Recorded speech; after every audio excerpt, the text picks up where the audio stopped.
dear friends, today we are going to discuss new unit coordination chemistry part 1. coordination chemistry में हम समझते हैं कि coordination compound किसे कहते हैं। ये मतलब it is one of my favorite unit, तो आपको काफ़ी कुछ समझ आने वाला है। आओ सीखें।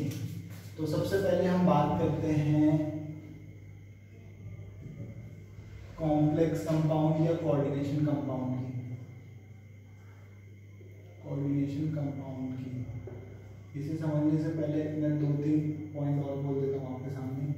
एक होता है सॉल्ट, दो या दो से ज़्यादा एसिड और बेस आपस में मिलकर के सॉल्ट का फॉर्मेशन करते हैं। दूसरा होता है डबल सॉल्ट, डबल सॉल्ट दो या दो से ज़्यादा सॉल्ट आपस में मिलकर के डबल सॉल्ट बनाते हैं। और तीसरे पॉइंट आता है इसमें कोऑर्डिनेशन कंपाउंड। तो कोऑर्डिनेशन कंपाउंड और डबल सॉल्ट की डेफिनेशन सेम है। दो या दो से ज़्यादा सॉल्ट्स आपस में मिलकर के डबल सॉल्ट बनाते हैं, दो या दो से ज़्यादा सॉल्ट आपस में मिलकर के कोऑर्डिनेशन कंपाउंड बनाते हैं। तो दोनों में डिफरेंस क्या है? दोनों में डिफरेंस सबसे बड़ी बात यह है कि जब कभी डबल सॉल्ट को किसी सॉल्वेंट में डिसॉल्व किया जाता है तो वो कंप्लीटली आयनाइज हो जाता है।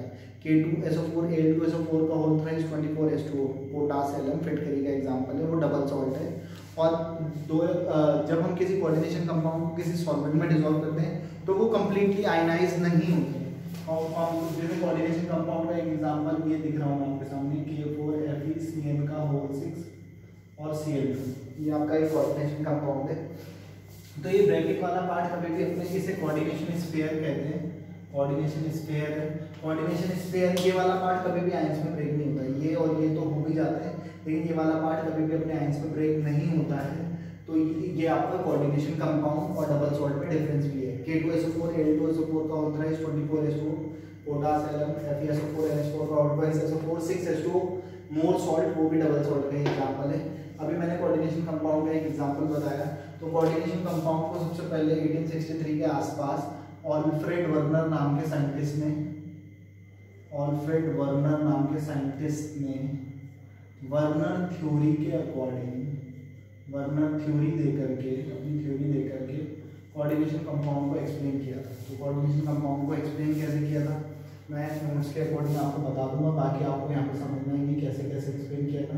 पॉइंट वाइज समझो ध्यान से, और बाकी हम उसी पे बेस पॉइंट्स बना करके समझेंगे। तो every coordination compound has a central metal atom. पहला पॉइंट, किसी भी कोऑर्डिनेशन कंपाउंड में एक सेंट्रल मेटल एटम होता है जो मेनली डी ब्लॉक का होता है। मेनली डी ब्लॉक का होता है, कोऑर्डिनेशन में पढ़ते हैं तो वैसे भी डी ब्लॉक के एलिमेंट पे ही बात करते हैं। कोई जरूरी नहीं है डी का ही है, लेकिन ज़्यादातर तो मोस्टली तो डी ब्लॉक का एलिमेंट होता है। और आपके पास ये जो कोऑर्डिनेशन स्फीयर है, इसके लेफ्ट वाले पार्ट को पॉजिटिव फील्ड कहते हैं। पॉजिटिव फील्ड कहते हैं। पॉजिटिव फील्ड हमेशा पॉजिटिव वाले कैटायन वालों से सेटिस्फाइड होती है। जैसे लीन ए की रूबी से friendship, lithium sodium potassium rubidium caesium calcium strontium, इस तरीके के मेटल आते हैं जो प्लस में ऑक्सीडेशन स्टेट शो करते हैं, इसलिए इन्हें पॉजिटिव फील्ड कहते हैं। और जब इनका नोमेनक्लेचर करते हैं तो नोमेनक्लेचर में हम इनके नाम के लास्ट में आर्ग्यूमेंट वर्ड का भी इस्तेमाल करते हैं। ये जो ब्रैकेट के इधर वाला पार्ट होता है उसे आप निगेटिव फील्ड कहते हैं। और ये निगेटिव फील्ड जो है वो आपका निगेटिव वाले आयंस वगैरह से ही सेटिस्फाई होता है, जैसे क्लोराइड, फ्लोराइड, ब्रोमाइड, आयोडाइड। इनके नाम लिखते समय लास्ट में आईडी वर्ड का भी इस्तेमाल करते हैं। इन्हें प्राइमरी वैलेंसी भी कहते हैं थ्योरी के अकॉर्डिंग। और इन्हें ये आयनाइज होती हैं क्योंकि अपने आयंस में ब्रेक हो जाती है, आयनाइज होती हैं और ये प्राइमरी वैलेंसी कहलाती है। जो आपके पास ये ब्रैकेट वाला पार्ट होता है, इसमें मैं पहले भी बोल चुका हूँ कि कोऑर्डिनेशन स्फीयर होता है। सेंट्रल मेटल एटम से जो चीजें डायरेक्टली अटैच होती है, जैसे ये CN जुड़ा है, तो इन्हें लिगेंड कहते हैं। इन्हें लिगेंड कहते हैं। इट में भी पॉजिटिव, नेगेटिव और न्यूट्रल। पॉजिटिव, नेगेटिव और न्यूट्रल। पॉजिटिव भी हो सकते हैं, नेगेटिव भी हो सकते हैं, न्यूट्रल ये कैसे पता चलेगा बाद में बात करेंगे। और लिगेंड उन्हें कहते हैं जिनके पास कम से कम एक लोन पेयर इलेक्ट्रॉन होते हैं। तो लोन पेयर होते हैं तो ये सारे के सारे लुईस बेस की तरह भी बिहेव करते हैं।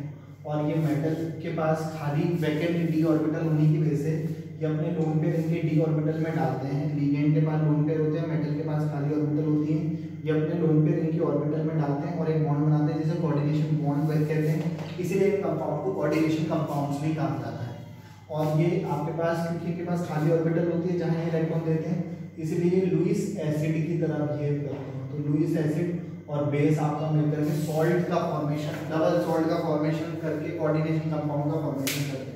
तो यही मैंने जो पॉइंट्स आपके सामने यहाँ पे एक्सप्लेन किए हैं, यही वर्नर थ्योरी है। तो मैं एक एक करके पॉइंट को एक्सप्लेन कर दूँ।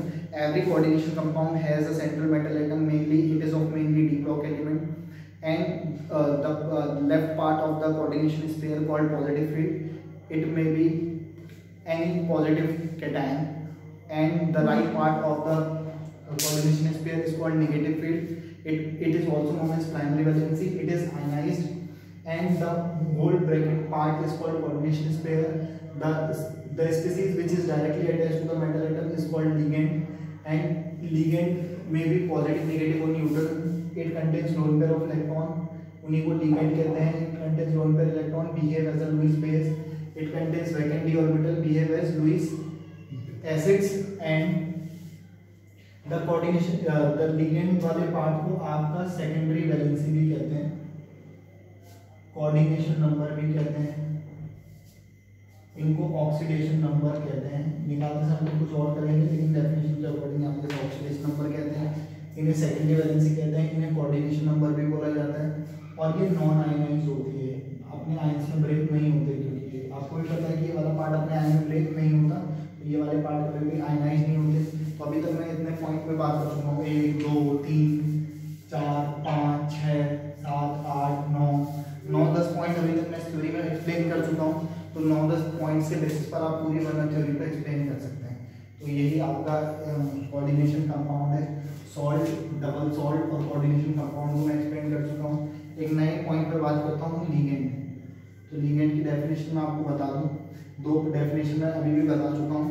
एक डेफिनेशन तो ये होती है जिनके पास लोन पेयर ऑफ इलेक्ट्रॉन होते हैं या लुईस बेस की तरह बिहेव करते हैं, वो लिगेंड होते हैं. दूसरा, किसी भी कोऑर्डिनेशन कंपाउंड में जो डायरेक्टली मेटल एटम से कनेक्ट होते हैं, डायरेक्टली मेटल एटम से कनेक्ट होते हैं, ऐसे जो मेटल एटम से डायरेक्टली कनेक्ट होते हैं, ऐसी स्पीसीज को या ऐसे ग्रुप को या ऐसे मॉलिक्यूल को आपका लिगेंड कहते हैं. तो लिगेंड ये हो गए. अभी हम नेक्स्ट पॉइंट पे, नेक्स्ट पार्ट पे बात करते हैं टाइप्स ऑफ लिगेंड के. हम टाइप्स ऑफ लिगेंड के बारे में बात करते हैं. लिगेंड के टाइप्स ऑफ लिगेंड, लिगेंड्स के टाइप्स बात करते हैं डेंसिटी के बेसिस पर. अब ये क्या होता है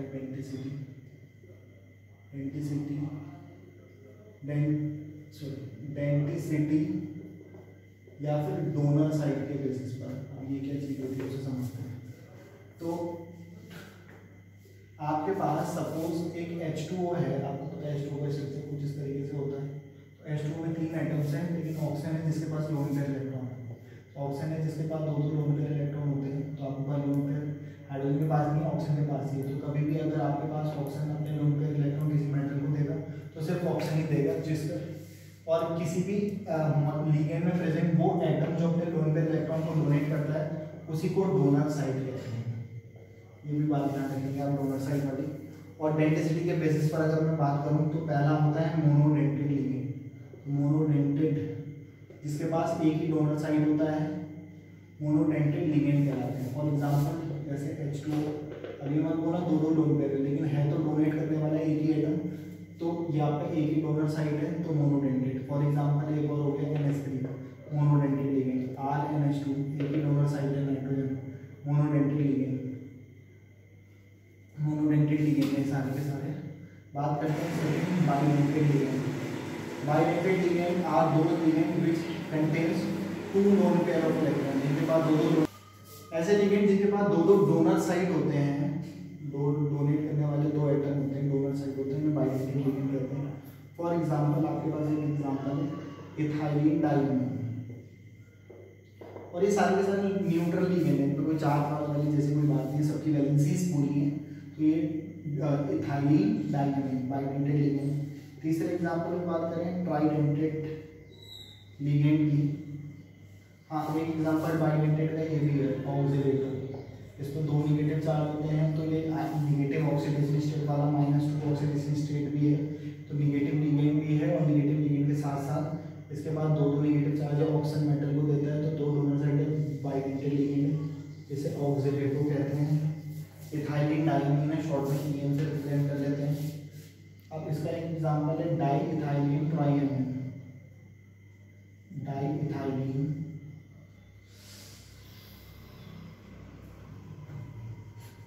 2 इथाइलिन ग्रुप दिख गए होंगे, इथाइल ग्रुप और ट्राइएमिन, तो 3 डोनर साइड है. आपके पास ट्राइडेंटेड लिगेंड। एक एग्जांपल तो और बात कर लें, टेट्राडेंटेड लिगेंड। तो टेट्राडेंटेड लिगेंड में एग्जांपल आता है आपके पास ट्राइइथाइलिन,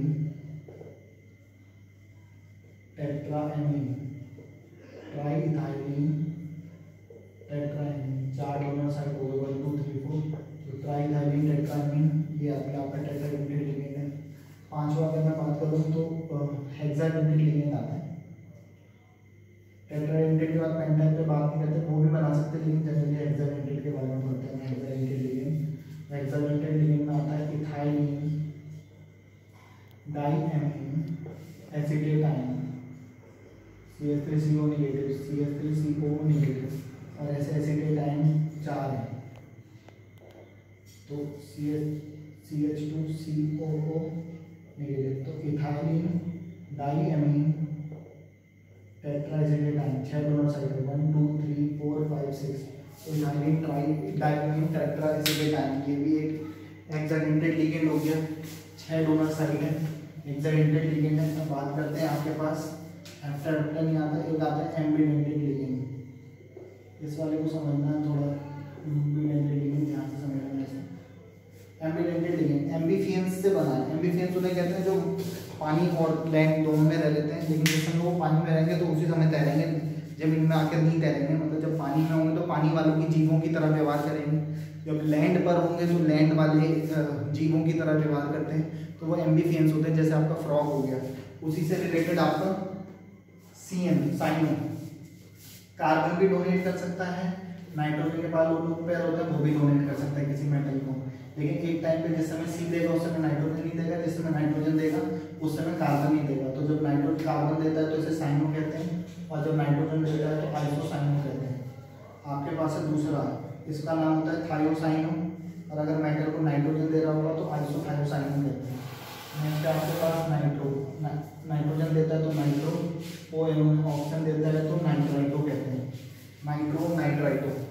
कई बार CO को भी आप एम्बीडेंटेड लिगेंड समझते हैं, लेकिन मैंने ये बहुत अच्छे से समझाया है कि CO में से सिर्फ कार्बन ही देता है, वो उसका एमोडाइग्राम एक्सप्लेन करता है। ऑक्सीजन कभी भी लोन पे इलेक्ट्रॉन डोनेट नहीं करता मेटल को, और कोऑर्डिनेशन बॉन्ड बना करके नहीं जुड़ता, तो ये एम्बीडेंटेड लिगेंड है। 2 डोनर साइड है, लेकिन एक टाइम पर एक ही अपने लोन पे इलेक्ट्रॉन को डोनेट करते हैं, एम्बीडेंटेड लिगेंड कहलाते हैं।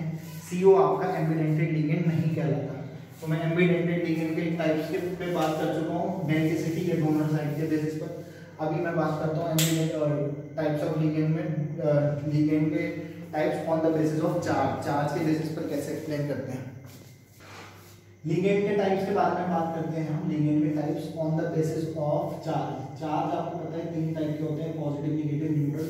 इसी के बेसिस पर हमारे जो लिगेंड है वो भी 3 टाइप के हो जाते हैं, पॉजिटिव, नेगेटिव और न्यूट्रल। पॉजिटिव के बारे में बहुत ज़्यादा डिस्कस नहीं करते, वो कभी यूज भी नहीं होते, लेकिन मैं नेगेटिव और न्यूट्रल के बारे में बात कर रहा हूँ। तो न्यूट्रल वो होते हैं जिनका ऑक्सीडेशन नंबर 0 होता है, कोई चार्ज वगैरह कुछ नहीं होता। तो उसमें आपके जो लिगेंड आते हैं वो आते हैं आपके पास NH3, कार्बोनिल हो गया, एमीन्स हो गए आपके, और नाइट्रोसिल। नाइट्रोसिल 2 तरीके से भी होता है, फिलहाल इसमें पढ़ सकते हैं। H2O हो गया, इथाइलिन, डाइएमीन हो गया, pyridine हो गया। जब आपके किसी एटम की सारी वैलेंसीज पूरी होती है तो वो उस तरीके से होते हैं। मैं इनके नाम भी आपको बस जनरली ऐसे बता रहा हूँ, लिख नहीं रहा हूँ सबसे ज़्यादा से ज़्यादा, और बड़ी बड़ी वीडियो हो जाती है। इसको एमीन कहते हैं, अमोनिया नहीं कहते। कोऑर्डिनेशन में नाम लिखते समय एमीन, चलो जल्दी जल्दी लिख देता हूँ। कार्बोनाइल कहते हैं, इसे एल्काइल एमीन ही कहते हैं, एल्काइल एमीन। मिथाइल होता तो मिथाइल एमीन हो जाता। नाइट्रोसिल कहते हैं, और ये आपका एक्वा कहलाता है। जब इसका यूनिवर्सिटी नाम करेंगे तो वो इम्पोर्टेंट है, जिसका नाम मैं आपको बता चुका हूँ, पूरा लिख लेना, इथाइलिन, डाइएमीन, और ये आपका pyridine। ऑक्सीडेशन नंबर पे अगर हम इनके ऑक्सीडेशन नंबर की बात करें तो सबके ऑक्सीडेशन नंबर 0 होते हैं। तो ये आपके न्यूट्रल लिगेंड है। नेगेटिव लिगेंड के बारे में बात करें तो क्लोरो, फ्लोरो, ब्रोमो, आइडो, हाइड्रोक्सो, साइनो, थायोसाइनो, सल्फेटो। यहाँ पे आपको जब नाम आएंगे तो चार्ज नहीं लगे होंगे, वो आपको अभी मैं यहाँ पे दिखा रहा हूँ। NH2 negative amido, NH2 negative imido, generally सबके ऑक्सीडेशन नंबर माइनस होना चाहिए, इनका और इसका -2 होता है। आपके पास ये ऑक्सीडेटो कहते हैं, इसका भी ऑक्सीडेशन नंबर -2 होता है क्योंकि 2 नेगेटिव चार्ज है। तो fluoro, chloro, bromo, iodo, nitro, NO2 negative, nitro, cyano, thiocyano, sulphato, amido, imido, oxalato, nitro, इनके नाम है, नाम तो आपको ध्यान दे जाएंगे और इनके ऑक्सीडेशन नंबर जितने उन पे चार्ज है तब है। बाकी जब मैं इसका IUPAC वाला पार्ट कराऊंगा तो उसमें ये सारे नाम और नोमेनक्लेचर बहुत सारी चीज़ें क्लियर हो जाएगी। तब तक के लिए फिलहाल जीरो अपनी ज़िंदगी, नेक्स्ट वीडियो में पेंगे आप लोगों का खून है। Good day, good bye, good night, शुभ रात्रि।